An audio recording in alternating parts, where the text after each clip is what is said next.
রুটি খাচ্ছি, আপনারা খাবেন? ভাই গরিব মানুষ কোনোরকম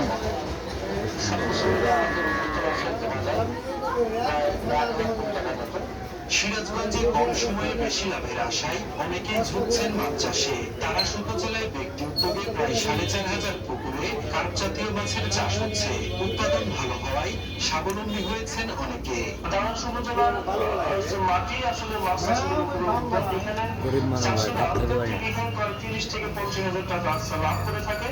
মৎস্য কর্মকর্তারা বলছেন, চাষিরা নিজেরাই খাবার তৈরি করতে পারলে কমবে মাছ উৎপাদনের খরচ, বাড়বে লাভ। বিভিন্ন রকম আমরা উন্নত মৎস্য চাষ প্রযুক্তি আমরা তাদের প্রশিক্ষণ দিচ্ছি, বিভিন্ন খাবার দিচ্ছি, প্রদর্শন দিচ্ছি। যেহেতু মাছ চাষটা পুরো খাদ্যের উপর নির্ভরশীল হয়ে গেছে, খাদ্যের উপর নির্ভরশীল কারণ মিল মালিকেরা একটু খাদ্যের দাম মাঝে মাঝে বাড়ায় দেয়। আর ফলে যে ওই ইলেকট্রিসিটিটা ব্যবহার করতেছে সেটা তারা কমার্শিয়াল না। এই দুই কারণে তাদের উৎপাদন খরচ হতে পারে। নিজেরা যারা কিছু খাবার তৈরি করতে পারে সেই বিষয়ে আমরা ট্রেনিংও দিচ্ছি এবং পরামর্শ দেওয়া শুরু করছি।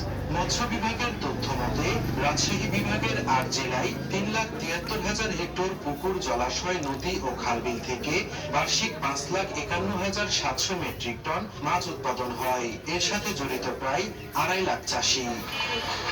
সাইফুর রহমান রকি, সময় সংবাদ, রাজশাহী। শীত মৌসুমের শুরুতে খেজুরের গুড় তৈরিতে ব্যস্ততা বেড়েছে জয়পুরহাটে। বাজারে চাহিদা ও ভালো দাম পাওয়ায় লাভবান হচ্ছে উৎপাদনকারীরা। গুড়ের রাসায়নিক মেশানো যন্ত্রে তদারকি